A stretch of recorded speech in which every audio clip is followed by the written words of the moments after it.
سنت سامعین اہل سنت السلام علیکم ورحمۃ اللہ وبرکاتہ. نحمده ونصلي على رسوله الكريم اما بعد فاعوذ بالله من الشيطان الرجيم بسم الله الرحمن الرحيم. ومن الناس من يقول آمنا بالله وباليوم الآخر وما هم بمؤمنين. صدق الله العلي العظيم وصدق رسوله النبي الأمين الكريم. نوازش ہے عنایت ہے کرم ہے اعلیٰ حضرت کا. نوازش ہے عنایت ہے کرم ہے اعلیٰ حضرت کا. پلایا جام ہم کو مصطفیٰ پیارے کو الفت کا. پڑھا خطبہ زمیں پر سرور دی کی امامت کا تو ہے افلاس پر چرچا جناب اعلیٰ حضرت کا. احمد رضا نے ہم کو درس وفا دیے ہیں. حب نبی کے دل میں دیپک جلا دیے ہیں. اے عاشق رسالت سرکار اعلیٰ حضرت. اے عاشق رسالت سرکار اعلیٰ حضرت تم نے وہابیوں کے چھپے چھڑا دیے. واہ واہ واہ کیا بات ہے. ایمان کا خزانہ نبوی عطا کے فتوے. ایمان کا خزانہ نبوی عطا کے فتوے سرکار کی عطا سے تم نے عطا کیے. کل کے رضا ہے بے شک وہ برقدار خنجر. کل کے رضا ہے بے شک وہ برقدار خنجر ناسور نصیحت کو جس نے مٹا دیے ہیں. خوشبو مصطفیٰ سے مہکا دیا زمانہ. خوشبو مصطفیٰ سے مہکا دیا زمانہ. اس کے شہر مدینہ دل میں بسا دیے ہیں. اور یہ بھی کہہ لیجیے ملک سفن کے شاہی تم کو رضا مسلم جس سمت آ گئے ہو سورے بچا دیے.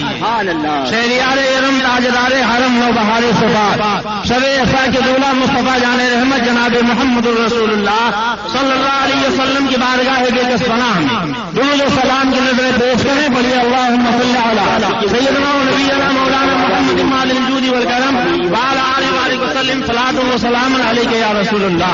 حضرات آج ہم اپنی تقدیر پر جتنا بھی ناز کریں کم ہے کہ حضور بحر العلوم جیسی شخصیت مبلغ اسلام جیسی شخصیت اور یہ باوقار علماء سرپرستی فرما رہے ہیں اور ان کی دعاؤں کے سائے میں لب کشائی کی مجھے ضرورت ہو رہی ہے. پروردگار عالم کی بارگاہ میں دعا ہے کہ حق بولنے حق سننے اور حق پر عمل کرنے کی توفیق عطا فرمائے.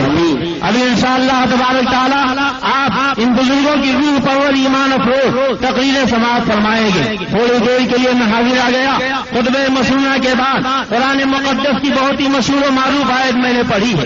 اللہ فرماتا ہے وَمِنَ النَّاسِ مَن يَقُولُ آمَنَّا بِاللَّهِ وَبِالْيَوْمِ الْآخِرِ وَمَا هُم بِمُؤْمِنِينَ. کچھ لوگ لا الہ الا اللہ بھی پڑھتے ہیں, قیامت پر ایمان لانے کا دعویٰ بھی کرتے ہیں. خدا فرماتا وَمَا هُم بِمُؤْمِنِينَ یہ لا الہ الا اللہ پڑھنے والے مومن نہیں, یہ قیامت پر ایمان لانے کا دعویٰ کرنے والے مومن نہیں. اب آج ایک نعرہ دیا جاتا ہے حرم پاک بھی اللہ بھی قرآن بھی ایک. کیا بڑی بات تھی ہوتے جو مسلمان بھی ہے. لوگ کہتے ہیں حرم ایک ہے, اللہ ایک ہے, قرآن ایک ہے, تو کلمہ پڑھنے والوں کو ایک ہو جانا چاہیے. مگر یہ بریلی کے مولانا احمد رضا خاں ہیں جنہوں نے کلمہ پڑھنے والوں کو ایک نہیں ہونے دیا.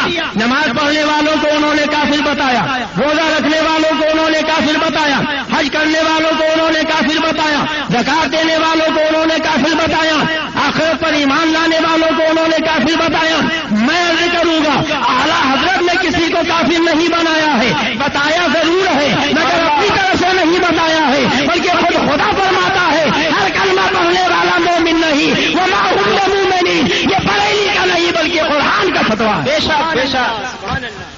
حضرات اللہ نے فرمایا کہ وما هم بمؤمنین یہ مومن نہیں ہے. اب میں آپ کی توجہ چاہوں گا, آپ ذرا غور فرمائیں. ابھی 15 دن پہلے میں آپ کے بمبئی میں آیا تھا. مجھے معلوم ہوا نام نہاد مسلم پر رسول اللہ بورڈ کا یہاں اجلاس ہوا. حضور مفکر اسلام و سنیت مبلغ اسلام نے اخباری نمائندوں کے سامنے اپنے انٹرویو میں فرمایا کہ ہمیں کم سے کم 70% نمائندگی دینی چاہیے, اس لیے کہ ہندوستان میں ہماری تعداد 70% ہے. اس پہ کچھ لوگوں نے مقالے لکھے, مراسلے لکھے اور انہوں نے کہا مولانا کو غلط فہمی ہے, ہندوستان میں بریلوی 70% نہیں ہے. مگر میں اپنے ان بزرگوں کے قدموں کا بوسہ لے کے یہ چیلنج کرتا ہوں, تم جہاں چاہو وہاں ہم یہ ثابت کر سکتے ہیں کہ ہندوستان میں بریلوی 70% نہیں بلکہ 85% ہے. سبحان اللہ. کہو گے کیسے؟ نعرہ لگا دینا تو آسان ہے، دعویٰ کر لینا تو آسان ہے، مگر دعوے کو ثابت کرنا بہت مشکل ہے. میں تو اور آگے بڑھ کے عرض کروں گا، ارے تم تبلیغی جماعت کا اجتماع کرتے ہو، لاکھوں کی تعداد میں لوگ اکٹھا ہوتے ہیں، ہم پوری ذمہ داری سے بول رہے ہیں، تم ہم کو موقع دو، تمہارے لاکھوں کے مجمع میں ہم یہ ثابت کر کے تم کو ننگا کر دیں گے کہ وہاں 15% بھی تمہارے عقیدے کے لوگ نہیں بلکہ 85% لوگ ہمارے عقیدے کے ہیں. کیا بات ہے.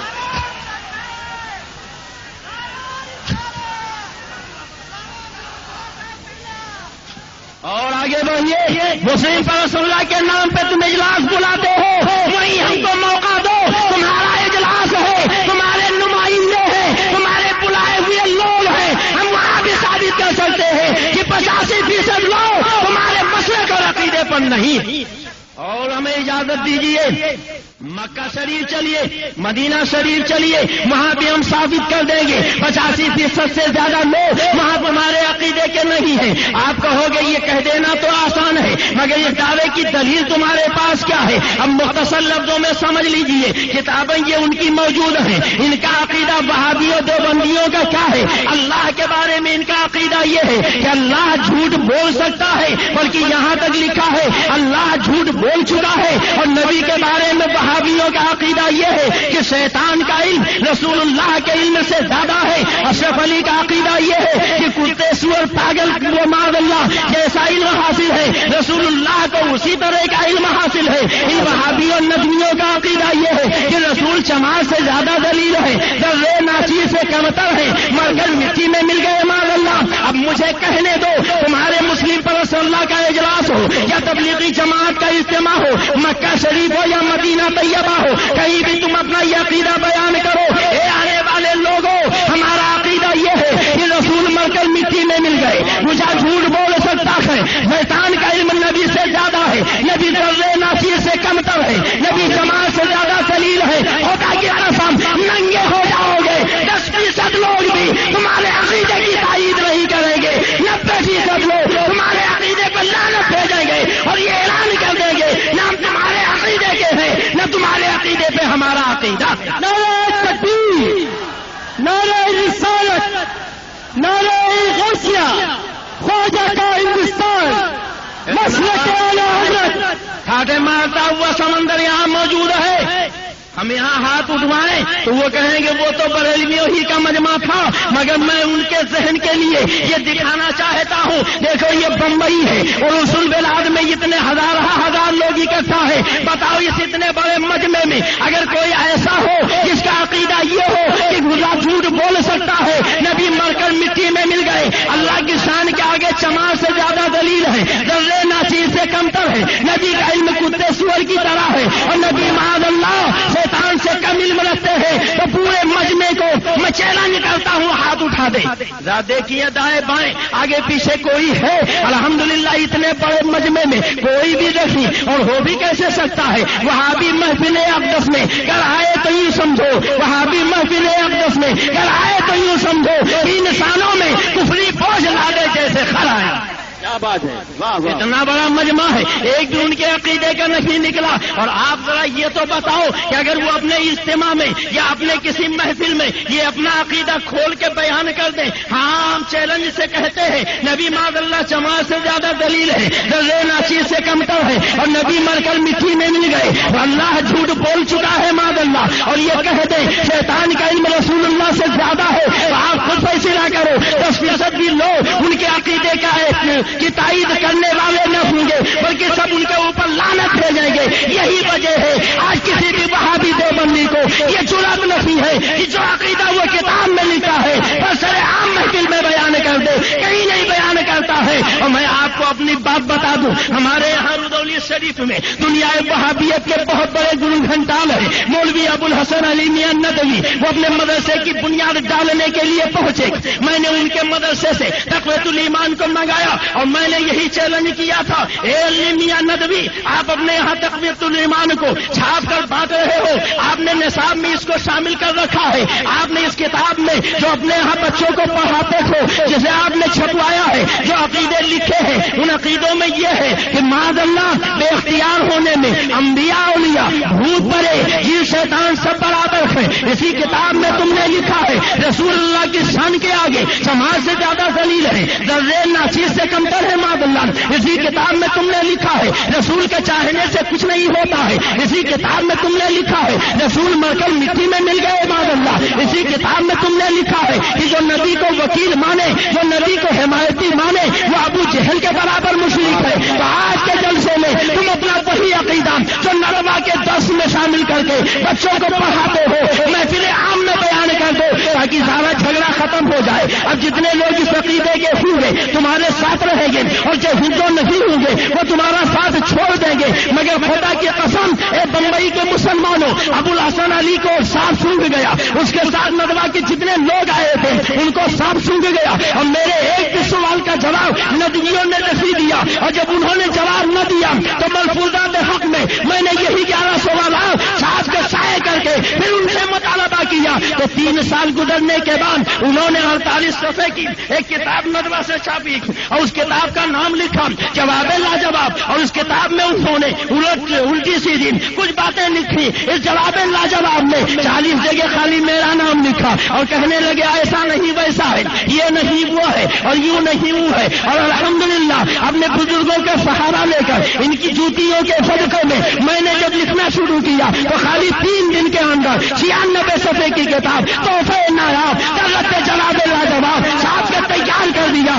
3 سال میں انہوں نے 48 صفحے کا کتاب لکھا تھا. 3 دن کے اندر اعلیٰ حضرت کے غلام نے 96 صفحے کی کتاب لکھ دی. اور آج بھی ندوہ کا کوئی بچہ جواب نہ دے سکتا. نعرہ تکبیر, نعرہ رسالت, نعرہ غوثیہ, مسلک اعلیٰ حضرت علماء اہل سنت. یہ کتنے گندے عقیدے کے ہیں, ان کا مذہب کتنا گھناؤنا ہے. آپ سمجھنے کے لیے وہی تقویۃ الایمان دیکھ لیجیے. یہ دیکھیے یہ تقویۃ الایمان ہے اور اسی تقویۃ الایمان کا صفحہ 41 ہے لکھا یقین جان لینا چاہیے ہر مخلوق بڑا ہو یا چھوٹا اللہ کی شان کے آگے سماج سے زیادہ ذلیل ہے معاذ اللہ. اور دیکھیے یہی کتاب ہے, اسی کتاب کا صفحہ 89 ہے. اسماعیل دہلوی نے اس کتاب میں لکھا جس کا نام محمد یا علی ہے وہ کسی چیز کا مالک و مختار نہیں معاذ اللہ. اور دیکھیے تذکرۃ الرشید ہے. تذکرۃ الرشید میں اسماعیل دہلوی کے گرو گھنٹال مولوی رشید احمد گنگوہی لکھتے ہیں سرکار یعنی انگریز گورنمنٹ مالک بھی ہے مختار بھی ہے, جو چاہے کرے.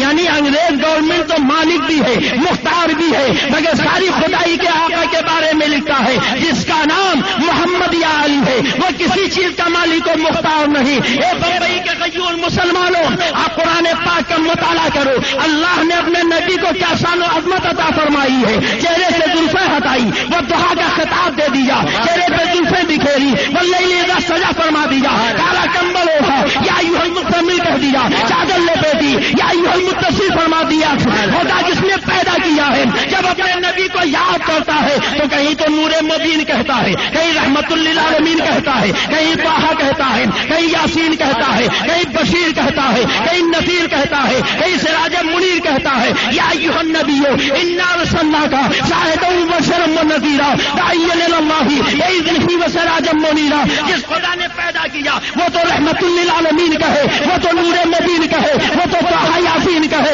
وہ تو بشیر و نذیر کہے, وہ تو داعی و سراج منیر کہے, وہ تو مزمل و مدثر کہے. اور یہ 14ویں صدی کا اپنے کو امتی کہلانے والا جناب تک نہیں لکھتا, سیدھے لکھتا ہے جس کا نام محمد یا علی ہے وہ کسی چیز کا مالک و مختار نہیں. بمبئی والوں یہ تم مصطفیٰ کی توہین نہیں, جس نبی کا تم کلمہ پڑھتے ہو اس پیغمبر کی توہین ہے. ہر وفادار امتی کا کلیجہ طرف جانا چاہیے. نعرہ تکبیر, سب سے اعلیٰ, سب سے بڑا مالک جنت, مالک جنت, عرش کا تارا, اچھا سے اچھا, اونچا سے اونچا. ہو سکتا ہے کل کوئی کہے صاحب ہم لوگ تو وہ ہیں جو خالی اللہ کی تعریف کرتے ہیں، اللہ کے علاوہ کسی کی تعریف نہیں کرتے۔ میں آپ کو کہیں الگ نہ لے جاؤں گا، یہی کتاب تقویۃ الایمان ہے، صفحہ 89 پہ جب نبی کی بات آئی تو لکھا جس کا نام محمد یا علی ہے وہ کسی چیز کا محتاج نہیں، نام کے پہلے جناب تک نہیں، نام کے بعد صلی اللہ علیہ وسلم بھی نہیں، مولا علی کے نام کے پہلے بھی کچھ نہیں، مگر اسی کتاب کا ٹائٹل پیج دیکھو، جب اپنے مولانا کا نام لکھا تو مجاہد اسلام عالم ربانی مولانا